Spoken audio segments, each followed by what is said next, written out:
Hello students, today we are going to discuss the paper 1 physics of JEE Advanced 2025. So first question that you can see on the screen, this question has a ring, and on the ring you can see there is a disc, and the disc is connected to a spring as shown in the figure. The center of the disc is connected to one end of the spring and the other end of the spring is fixed on the ring. Now it is also given that this disc rolls on the inner periphery of the ring and pure rolling occurs. So for small displacement they are asking the time period of oscillation. Now you may think that why it will undergo oscillation. The reason is very simple, because of the presence of the spring. The disc, as it rolls forward, the spring will try to pull it backwards, right? So it will undergo to and fro motion. So they are asking the expression for the time period, which is given as 2 pi by omega. So what is the correct expression for omega? So let's see the solution. Now in the solution, as you can see, that for a small angular displacement theta, we obviously can take sine theta and tan theta approximately equal to theta. Moreover, for the disc, we require moment of inertia, so I have written it over here, ICM equals to mr square by 2. Now if you see the disc, as it rolls over the ring, if you see the center of the disc is moving in a circular path about the center of the ring. What is the radius? It will be capital R minus small r, okay? And the forces that will be acting will be mg sine theta and kx. The spring has been elongated by x, so kx is the restoring force which is trying to pull it back, and mg sine theta. So at this particular angular position theta, you can see that it can be treated as an inclined plane making an angle theta with the horizontal at that particular instant, okay? So friction acting upwards, mg sine theta plus kx acting downwards. Now what is the value of x? X is the elongation in the spring, which can be written as arc length x equals to r minus small r into theta, that you can see over here. So what I have done is mg sine theta plus kx, I have taken m common, so g sine theta plus kx by m. Now you all have studied that in pure rolling over inclined plane, due to gravity and friction only, center of mass acceleration is what? G sine theta by 1 plus ICM by mr square. So here in place of g sine theta, what we are having is g sine theta plus kx by m. As you can see in the diagram, the extra kx force that is changing the numerator from g sine theta to g sine theta plus kx by m. Denominator remains the same, 1 plus ICM by mr square. So substituting the value, we can see that the center of mass, the tangential acceleration of the center of mass can be written as r minus small r into alpha. Okay, r minus small r into alpha. So from here we can see what is the expression for alpha.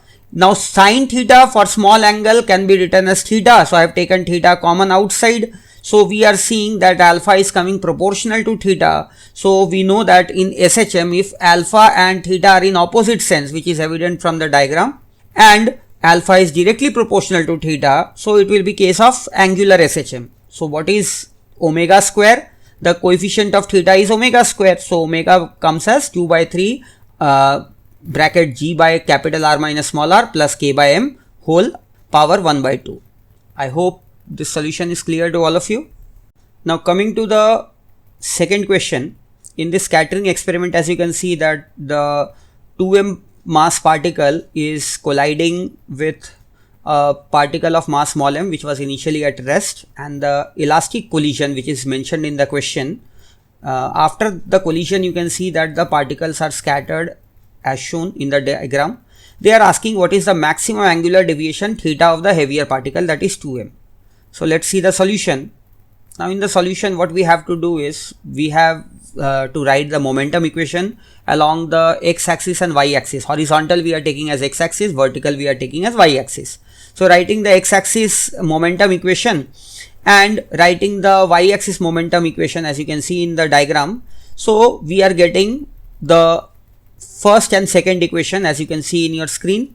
Now what I am doing is I am squaring and adding the first two equation. Why I am doing so? Because what I have done is that for the lighter particle, I have taken the angle to be phi below the horizontal. Okay.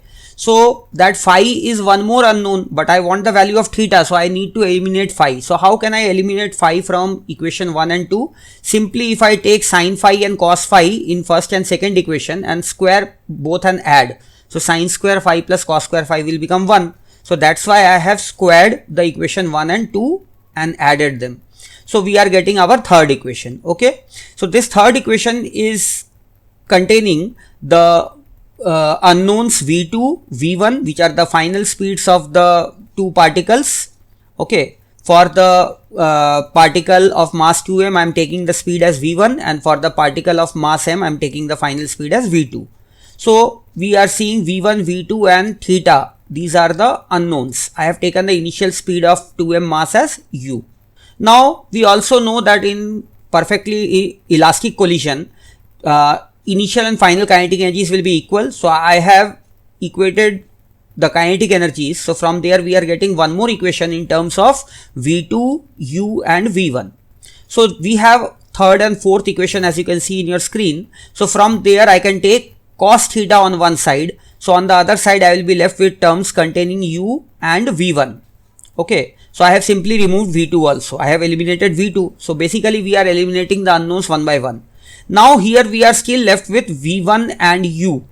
So they are asking theta max. Now this can be done in two ways. Either you can form a quadratic equation in v1 and then you can go by the concept of real roots, or you can see one more thing, that since here theta and v1 are related by a mathematical equation, so for theta max I can say d theta by dv1 equals to 0. Rate of change of theta with respect to v1 can be taken as 0, maximum minima condition. So if we differentiate by division rule of differentiation, we get the value of v1 as u by root 3. So for theta to be maximum, cos theta value will come as root 3 by 2, which gives us the maximum value of theta as pi by 6. I hope this is also clear to all of you. Coming to the third question, you have a square loop as you can see in the diagram. It is made to rotate in a clockwise sense, and you can see that xy plane is taken as horizontal, z axis is taken as vertical, and we have a magnetic field given in the question which is also time variable, and it is b naught cos omega t, but it is given to be pointing along positive z direction, and they have given a restriction for this magnetic field region. What they are saying that this magnetic field region is present in the region where y is greater than or equal to 0, right? So where y is less than equal to 0, their magnetic field is not existing. So you can see the moment t equals to 0, that time this loop was in which plane? XZ plane. Now it starts entering due to rotation in the positive y direction. So they are asking that how will the EMF in the loop change as a function of time. So what we can see from here, as you can see in the solution, that we have taken the time instant t equals to t when the plane of the loop has rotated by an angle of omega t. Okay. So we know area vector of the plane of the loop will be perpendicular to the loop, and hence in the diagram you can see magnetic field and area vector will make an angle theta. So this theta, what can we write as? Can we write theta as 90 minus omega t? You can see in the diagram. So theta is 90 minus omega t. So now when we write the flux is BA cos theta. Now what is cos theta? Cos theta will be cos 90 minus omega t. So it will become sin omega t. So I am writing BA sin omega t. Now BA sin omega t, but the value of B naught is given as how much? Sorry, B is given as B naught cos omega t. So if you multiply both, what are you getting? B naught into A into sin omega t cos omega t. Now sin omega t into cos omega t can be written as sin 2 omega t by 2. So this whole thing we have simplified and written directly B naught A by 2 sin 2 omega t. So B naught A by 2 is the peak value of the flux. Okay. Now talking about the induced EMF, we know flux change. So minus d phi by dt will give you the induced EMF. So we have differentiated it, and you can see the EMF to be coming as minus B naught A omega cos 2 omega t. But we have to see up to what time interval will this EMF will be induced. Obviously it will be induced till Y is positive. That means this loop should make a 180 degree turn. So till that time Y will be positive. It is quite evident from the diagram. That is, time taken will be from 0 to, if you turn 180 degree means pi radian. So how much time will you take? Pi by omega. So from t equals to 0 to t equals to pi by omega, this time only EMF will be induced. That's it.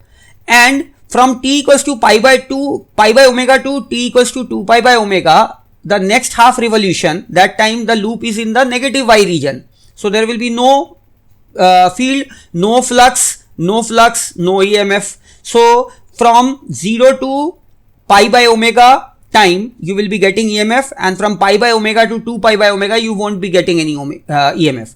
After 2 pi by omega again the thing will be repeated. So the diagram which you will get from 0 to pi by omega, that exactly same diagram will be repeated after 2 pi by omega. Clear? So how will the graph be? Very simple. You can see the EMF equation already written. From 0 to pi by omega, equation is given as minus cos graph. So we have drawn the minus cos graph. So you can see the values also indicated. So which of the option is matching over here? We can clearly see that the first option is matching. So from pi by omega to 2 pi by omega there will be no EMF, and after 2 pi by omega there will be repetition of the graph. Okay. So that brings us to the end of question number 3. Well, now coming to question number 4, we have two figures shown for a vernier scale. Now you can see that figure 1 is before the measurement, means when the jaws are closed. So from that diagram, obviously that diagram is given to calculate the least count. And the second diagram is when we have an object whose diameter is to be measured and the data can be seen from the figure. So they are asking what is the measured value of the diameter. Okay. So from first figure, if you see how many main scale divisions you can see and how many vernier scale divisions you can see which are equivalent to each other in length. So if you count, you see that in 10 vernier scale divisions, 7 main scale divisions are contained. So 7 MSD is equals to 10 VSD. So 1 VSD will be equals to how much? 0.7 MSD. Now each main scale division is how much? 1 centimeter means 0.1 mm. So 1 VSD will become how much? 0.7 mm. Talking about least count, the definition of least count goes as 1 MSD minus 1 VSD. So subtracting both, we get the least count as 0.3 mm. But 0.3 mm can be written as 0.03 centimeter. Why? Because the answer or the options are given in centimeter. Okay. Now from second figure, when we are keeping the tube, its diameter can be found by the formula main scale reading plus vernier scale reading into least count and minus zero error. But there is no zero error because when the jaws were in contact, you can see that the vernier 0 and main scale 0 are coinciding with each other. So if they are coinciding with each other, what does that mean? There is no zero error. Understood? So there is no zero error over here. Now talking about the main scale reading in the second figure, you can see which division of the main scale is just to the left of the vernier 0. The answer is 1, division number 1. So main scale reading will be 1 mm. Understood? 1 mm is the main scale reading. Now vernier scale reading, which vernier division is exactly coinciding with any main scale division? You can see that after 0, first, second, third division is coinciding. No, I'm sorry. The first division is coinciding. After 0, the first division is coinciding. So first division of the vernier scale, that is multiplied by the least count, which is 0.3 mm. So we are getting 1.3 mm as the diameter, but in centimeter it will be written as 0.13 centimeter. So the correct option will be option C, 0.13 centimeter. Well, in question number 5, we have a conducting square loop, but this time it is not rotating. Instead, it is made to slide and it enters horizontally in a region in XY plane basically. And you can see that in that region there is a constant magnetic field which is pointing along the positive z direction. The field magnitude is given as B naught. So that is present. So at t equals to 0, you can see that the right side of the loop is touching the x-axis, and initially it is given a speed v naught which is towards y-axis. So v naught j cap they have mentioned, and they have taken a quantity b naught square L square by Rm as k, where R is the resistance and M is the mass. So they are asking that if we ignore the self-inductance of the loop and gravity and all, so which of the options will be correct? Okay, so let's come straight away to the solution. Now in this particular solution, if you check, I have drawn the diagram at time t, general time instant t, where the top view is being shown, and I have taken the length that the right end has entered in the magnetic field. So that distance covered, I have taken it as x. Even though it is along y-axis, still I have given it as a name as x. And you can see that I have shown the velocity to be v. Now v will not be equal to v naught. Why? Because the loop has a resistance, and whenever there is a resistance in the loop, that means the speed will keep on decreasing with time. That is evident.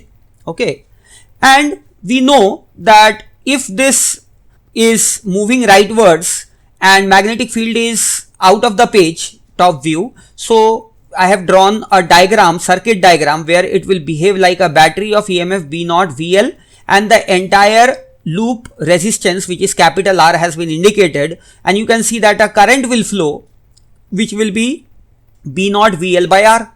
Now due to this current, there will be a magnetic force acting on the frame, but on which part? Only the part QR, and it will be opposing the velocity. That's why the velocity will reduce with time. Okay, so it will be opposing the velocity. So I have shown the retardation as AR, acting backwards. Now what is the retardation? It is magnetic force by mass. So I will write magnetic force is IBL by mass. So IBL by mass, so it becomes B naught square L square V by MR. So we are seeing that the retardation is a function of the instantaneous velocity. But I can write the retardation as minus dV by dt, and B naught square L square by MR, they have already taken it as K. So I can write minus dV by dt is kV. So if I integrate both sides, initial value V naught, and at time t I am taking the velocity as V. So on integrating, we get V equals to V naught e to the power minus kt, exponentially decreasing velocity.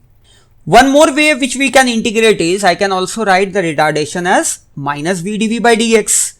If I write that as kV, then we are getting V equals to V naught minus kx. On moving a distance x, this is the velocity.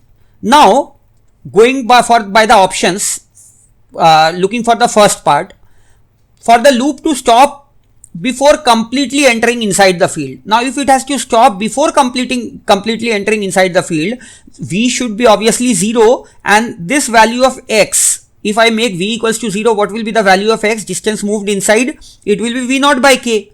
Now if it has to stop before completely entering, so V naught by k should be less than L.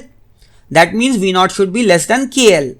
But here in option A, they have given that V naught is equals to 1.5 KL. Then only it will completely stop. No, it should be less than KL. So option A is wrong. Now when the loop is completely inside the field, there will be no change in flux anymore. Once it enters inside the field is constant. So field is constant, area vector is not changing, magnetic field is not changing. So flux will remain constant. So we will say that after that there will be no EMF. Now if there is no EMF, there will be no current. If there is no current, there will be no magnetic force acting. Okay, so magnetic force will become 0 when it is completely inside. So second option, that is option B, is correct. Now for option C, when they have given V naught is KL by 10, if the initial velocity is KL by 10, so if I want to make V equals to 0, so X will become how much? X will become L by 10. But if I see exponentially if I write V can be written as V naught e to the power minus kt as dx by dt. So we know on integrating we get dx is equals to, integrating both sides, if you integrate dx will become L by 10. So if you integrate both sides, you are seeing that L by 10 will become V naught by K 1 minus e to the power minus kt. So here e to the power minus kt becomes 0, t tends to infinite. That means C option is wrong. So it will not stop at t equals to the value given in the option C. It will stop after infinite time. Okay. You can see, even if you don't write this step, we can directly also see that V equals to V naught e to the power minus kt. So V will become 0 when t will tend to infinity, right? So here in this case option C is incorrect. Now coming to option D, when V naught is 3KL, obviously 3KL is greater than KL. So if it is greater than KL, so that means it will enter the loop. The loop will enter the magnetic field, and when it is completely inside the magnetic field, just when it is completely inside the magnetic field, what will be the value of X? X will be L.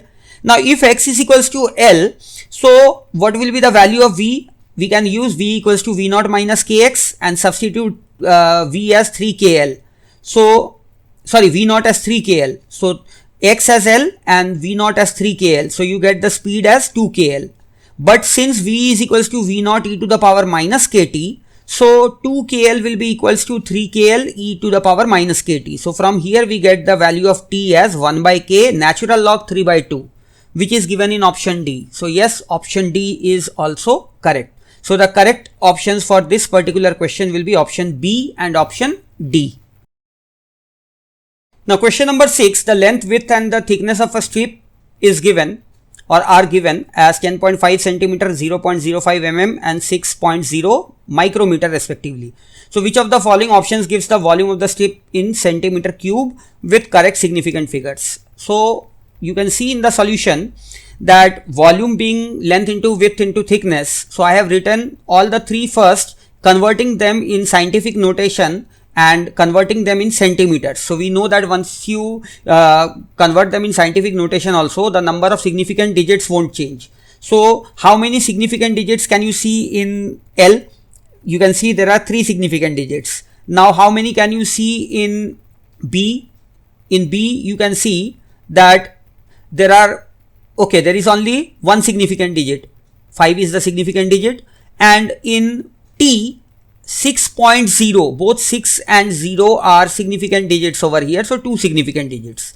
So I have written them in standard notation. Now when I will write the final answer, I will write in terms of x into 10 to the power y, where x should be rounded off to the least number of significant digits. You know the multiplication rule of rounding of digits. The final answer should be rounded off to that many digits which is the least among the things being multiplied. So how many least number of significant digits we saw out of L, B and T? It was 1. So the final answer should be rounded off to 1 significant digit. So what we have done is, we have first calculated volume by simple multiplication. It is coming as 31.5 into 10 to the power minus 6. 31.5 into 10 to the power minus 6. But if I convert in centimeter cube, this was 31.5 into 10 to the power minus 6. It can also be written as 3.15 into 10 to the power minus 5 centimeter cube. Now why I have not taken the option B over here? Because in option B you can see that there are 3 significant digits. So we cannot take that. We have to round off to 1 significant digit. So that's why I have taken it as 3.15 into 10 to the power minus 5 centimeter cube. Now here also 3.15 has 3 significant digits, but I need to round off to 1 significant digit. So what I will do, 3.15 if I round to single significant digits, I can write it as 3. So 3 into 10 to the power minus 5 centimeter cube will be the correct answer for this question.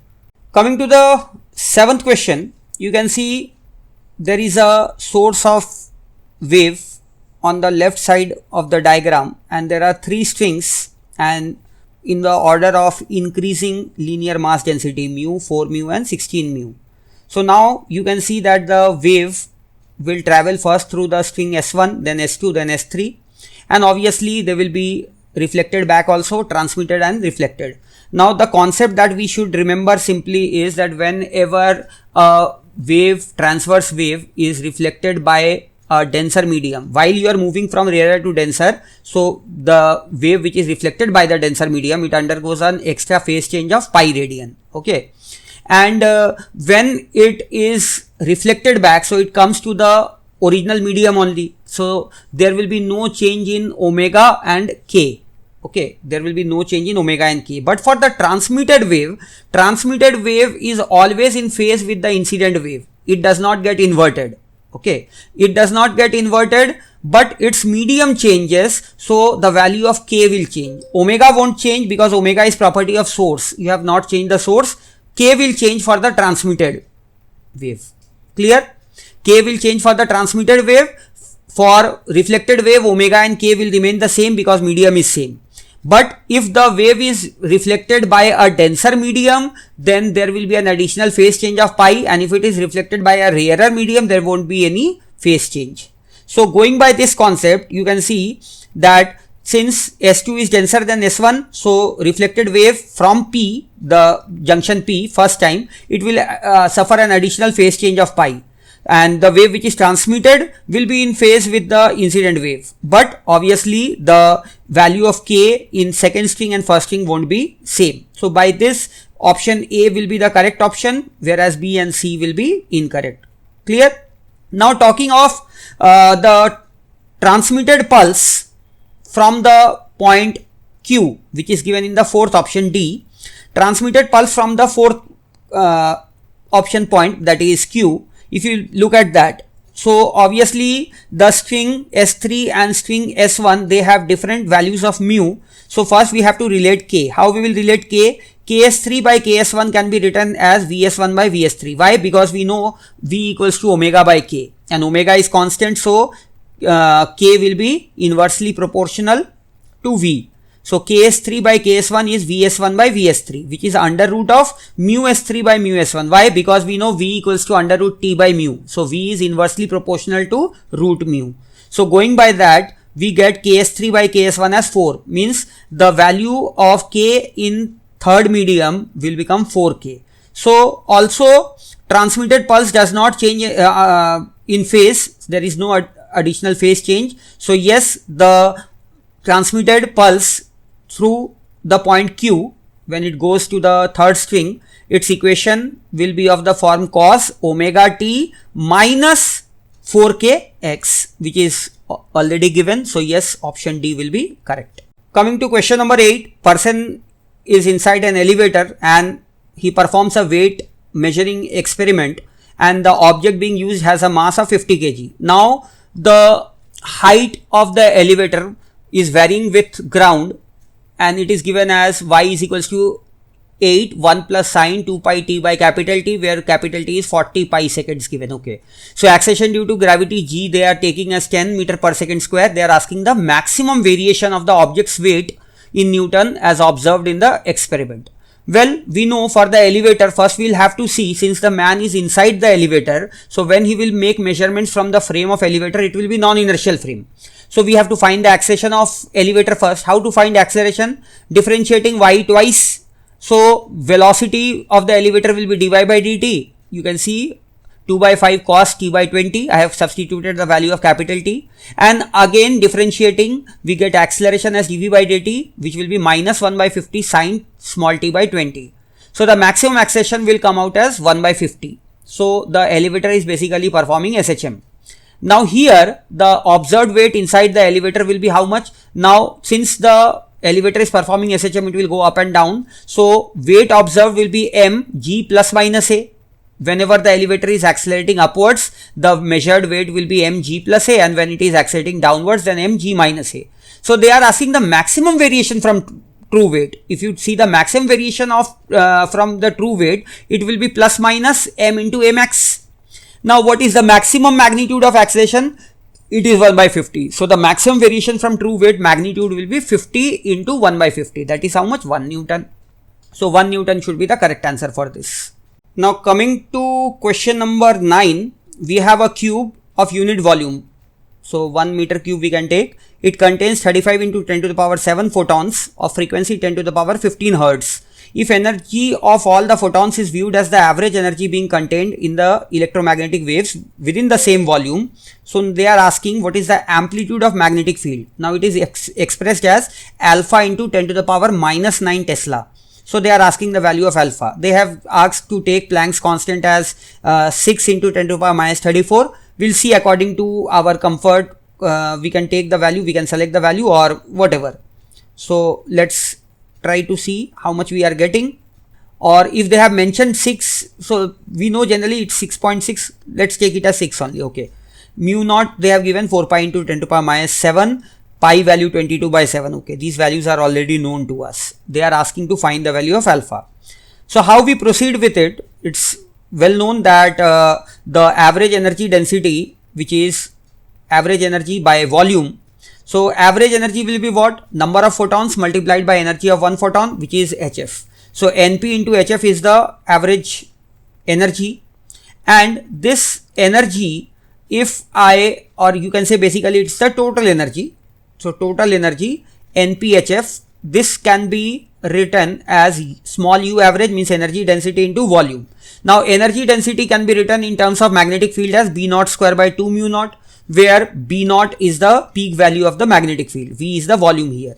So volume is 1, so I can directly write B naught square value taking the terms on one side. So we are getting it 4 root 33 into 10 to the power minus 9. Now just to make sure that root 33, how to solve it, I have just written the complete step over here. Root 33, if you can apply binomial approximation to get the answer for this. So I have taken 33 as 32 plus 1, then I have taken 32 common, and then inside we have 1 plus 1 by 32 to the power 1 by 2.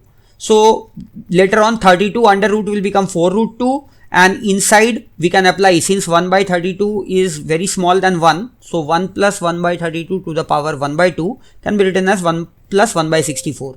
Then I have cross multiplied, so we have got the final answer as 16 root 2 plus root 2 by 4.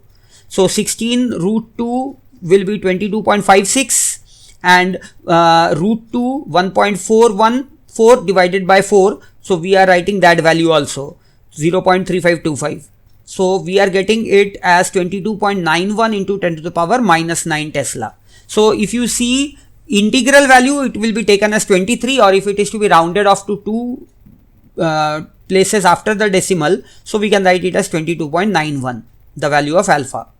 Coming to question number 10, we have two identical plates P and Q. They are behaving as perfectly black bodies. They are kept in vacuum, and their temperatures are given as Tp and Tq, where Tq is less than Tp. So there will be radiation from P towards Q.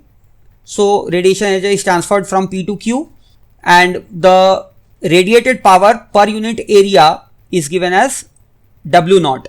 Now they are taking two more identical plates and they are introduced between P and Q, and they are saying that heat transfer is taking place only between the adjacent plates. So what will be the new power transferred from P to Q? It is given as Ws. So they are asking the ratio of W naught and Ws. So you can see in the solution, W naught going by Stephen's law will be sigma into Tp power 4 minus Tq power 4, because W naught here is the radiant power per unit area. So area also gets divided, and perfectly black body, so we have taken the emissivity as 1. So sigma is the Stephen's constant, sigma Tp power 4 minus Tq power 4. And in figure 2, naming the intermediate plates, I have named the intermediate plates as R and S. So now the value of W, since there is power transfer taking place at steady state, so between every two plates, adjacent plates, the same rate of power transfer will take place.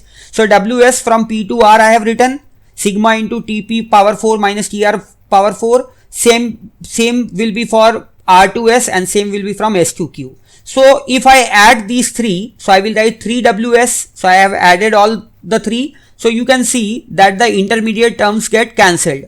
So we are left with 3 Ws will be equals to W naught. So W naught by Ws will become how much? 3. So the correct answer should be 3 for this. Coming to question number 11, we have a solid glass sphere, and refractive index given as √3, and you can see there is a spherical cavity, air cavity, whose radius is r by 2, half of that of the sphere, and you can see that near O the thickness of the glass sphere is very small, but still it is glass over there. Now they have given that inside the sphere there is a source which is emitting unpolarized light and unidirectional, so that is striking the periphery of the sphere at an angle of incidence given as theta. So now they are saying that when it is reflected from the point O, it is fully polarized. Then the angle of incidence at the inner surface of the glass sphere is theta. This angle theta, we have to find its sine value. So let's proceed with the solution to this. So if I check the solution for this particular question, now in the diagram you can see that I have shown three normals basically from point C, center of the sphere, to point A where the first total internal reflection is taking place, then the second one B, and third one I have drawn a normal joining C and O. Now at A it gets reflected, so angle I have taken as theta only. So you can see that triangle CAB will be isosceles, so it is evident that the angle which is formed at B with the normal, that will be also theta. Now it is getting reflected, so again the angle will be theta. These are very simple things. Now it strikes at the point P. Okay. Now at the point P it will undergo refraction, and hence now it will enter inside the cavity, air cavity. Now since air is rarer medium, so you can see that I have made the ray bent, okay, bending away from the normal, and I have taken that angle as alpha. Now again if I see the triangle DPO, so it is isosceles, so one side alpha and next angle will be also alpha, and similarly in the triangle DPC I have taken the angles to be beta because that is also an isosceles triangle. Okay, what is beta? Simply beta is 90 minus alpha, so beta here will be 90 minus alpha. Why 90 minus alpha? Because CO is diameter, and we know that CPO will be 90 degree, property of circle. So beta will be 90 minus alpha. This is known to us. Now let's quickly find alpha first. How to get alpha? Very simple. At the point O, this ray, if you see, it is striking at the point O, and below it there is glass. So since it is getting polarized, that means alpha will be Brewster's angle, that is IP. So Brewster's angle IP will be tan inverse mu glass, so tan inverse √3, which is 60 degree. So hence beta will become how much? 90 minus alpha, so 30 degree.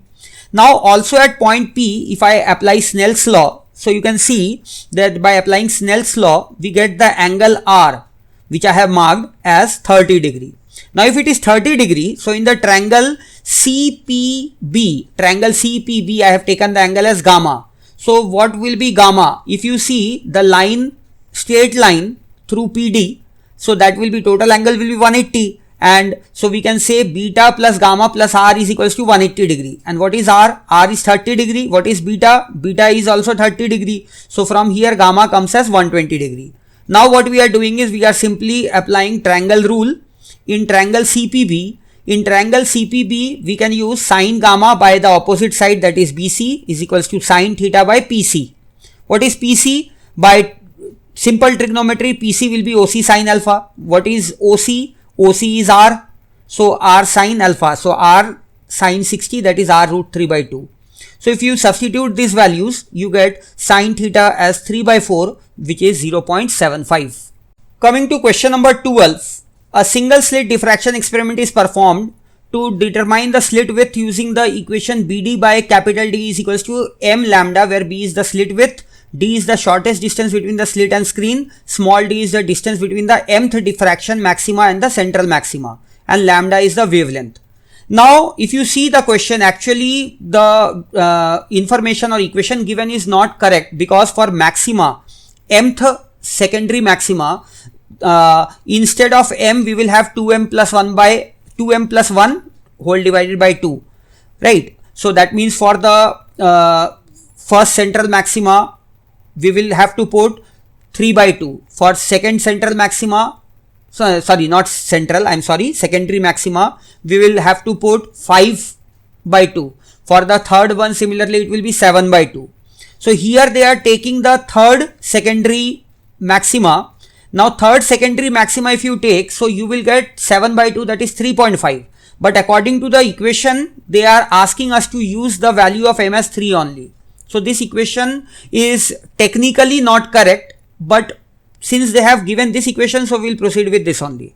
Okay, because 3.5 is close to 3, that's why I think they are taking the value as 3 only over here. No problem. What they are asking is that here capital D and small d are measured with scales of least count 1 centimeter and 1 mm. So they are asking the value of lambda and small m. They are saying that they have been precisely measured, means there is no error in them. 600 nanometer and m value is taken as 3.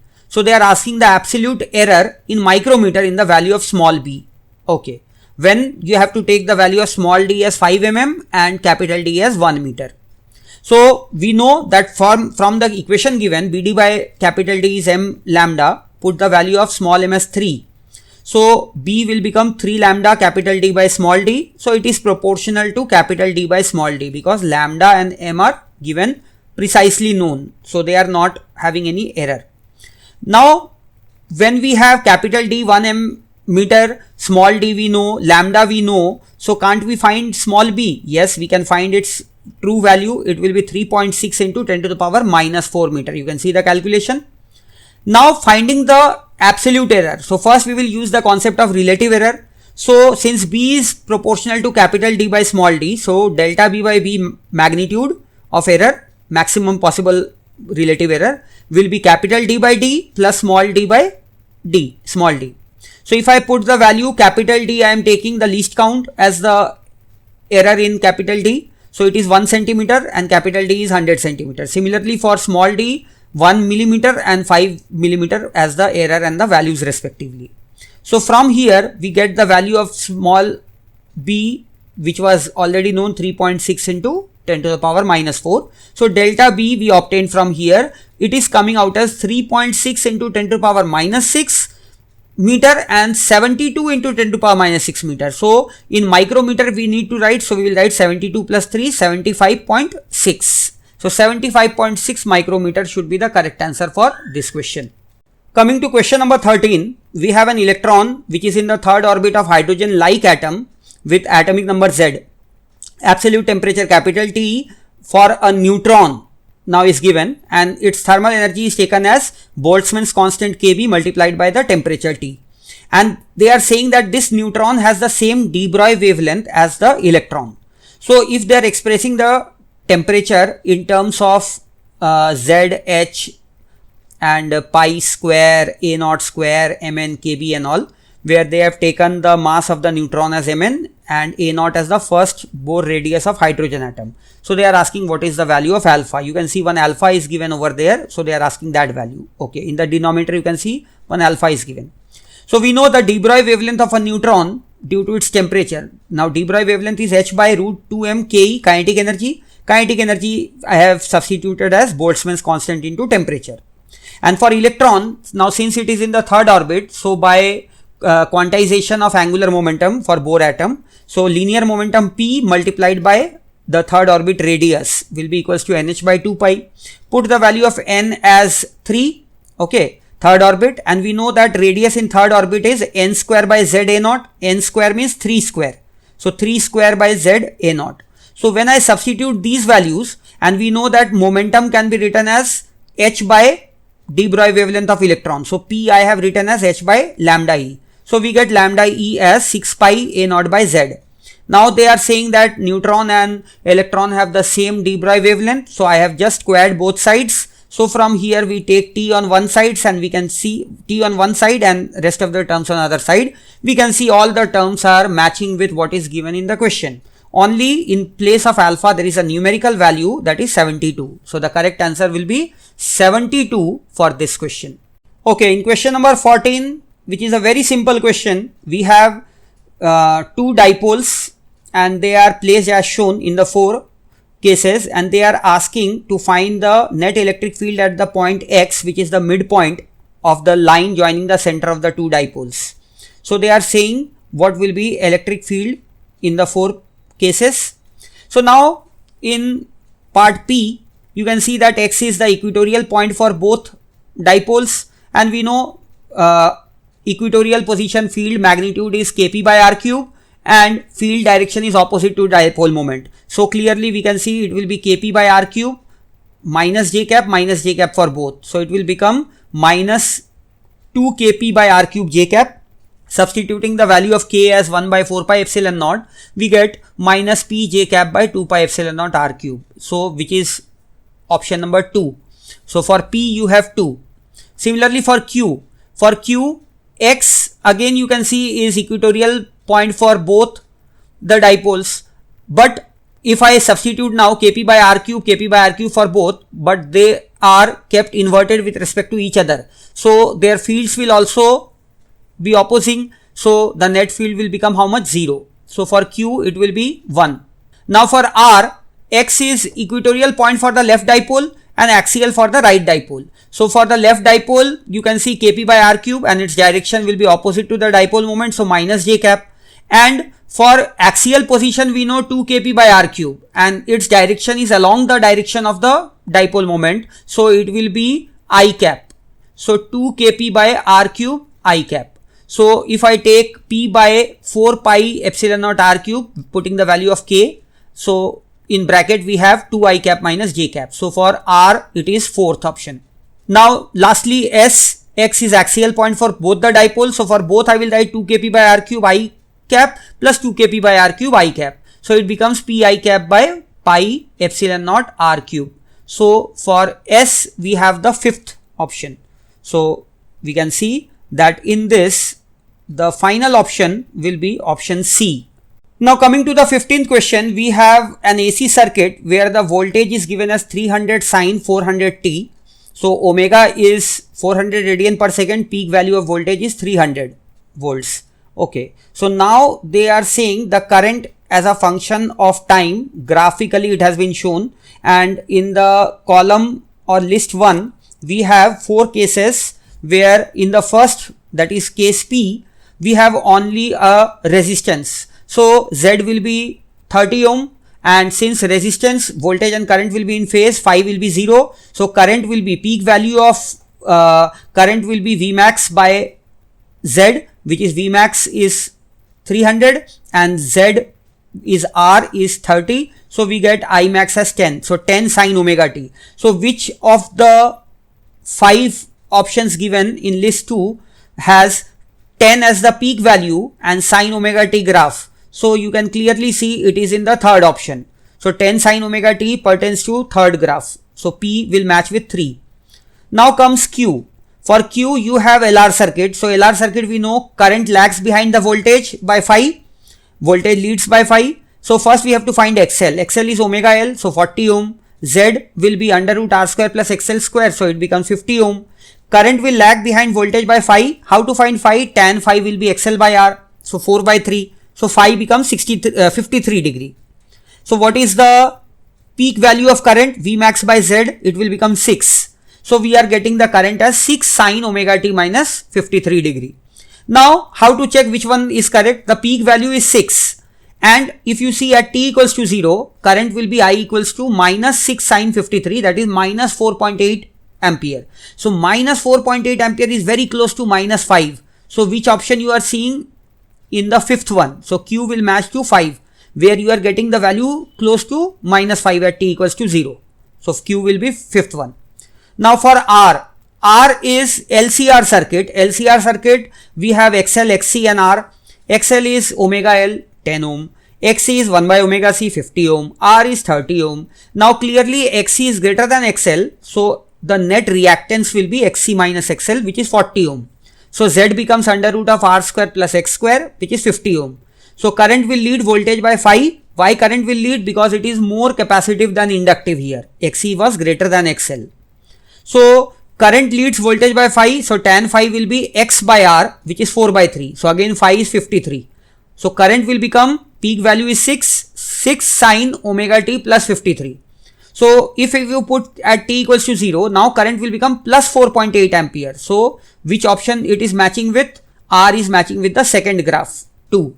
Now S, XC is equals to omega L, 50 ohm XC is 1 by omega C, 50 ohm, XL equals to XC. So resonance means Z is R. So Z will become 60 ohm, phi is 0 because current and voltage will be in phase. So current is 5 sin omega t, where you are getting the peak value of current as 5 and it is sin omega t graph, first option. That's it. Now you may think that why I am going for lengthy solutions, because I am explaining each and every option here.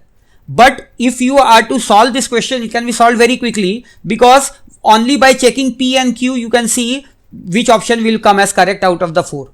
Such questions are given by JEE question setters. They check how smart you are doing your work. By checking 2 options you can rule out the other options quickly. So you need not solve all of them. But here I am going for detailed solution, that's why I am mentioning everything. Well, that brings us to the last question, that is question number 16. Again we have 2 columns, list 1 and list 2, and we have to identify which one matches with which one. Okay, so if you check in P for Bohr's atom, hydrogen or hydrogen like, we know that here they have mentioned E in the list 1. E here is the energy of photon. So we know during electronic transition, E of the photon which they are taking as E, it is 13.6 Z square 1 by N final square minus 1 by N initial square. So it is proportional to Z square. So P will match with which option of list 2? 5th option. So P 5. Then comes Q. For characteristic X-rays, they are talking about the energy of the X-ray photon. So we know energy of the X-ray photon is HF. And by Mosley's law, we know F can be written as A square into Z minus B square. B is screening constant.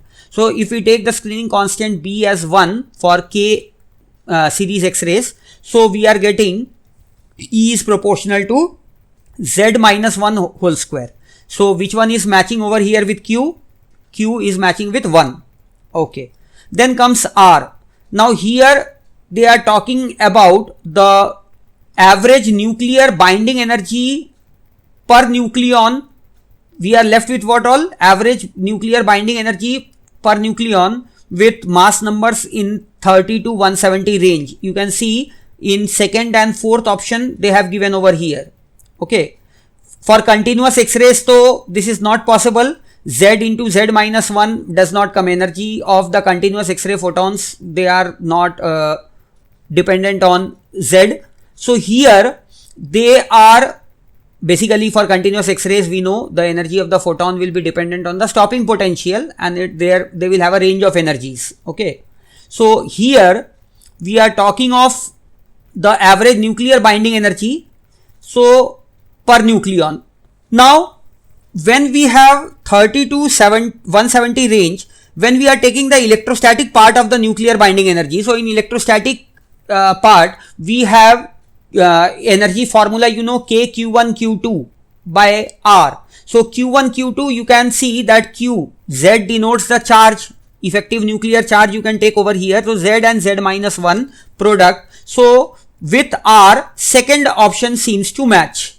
Whereas if you talk of S, E is practically independent of Z. We know that from 30 to 170, the average nuclear binding energy per nucleon, that is B by A, it is almost constant. It is of the range, means very close to 8, 8.5, 8.8 maximum, means it is near that range only. So it is almost constant. There, binding energy per nucleon, it varies very less as the value of A changes. So S is matching with 4, whereas R is matching with 2.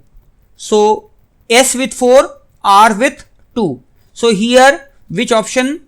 Option C will be correct. So that brings us to the end of the discussion of JEE Advanced Physics Paper 1 2025. I hope you got the methods of and the concepts that were used for solving these questions. So thank you.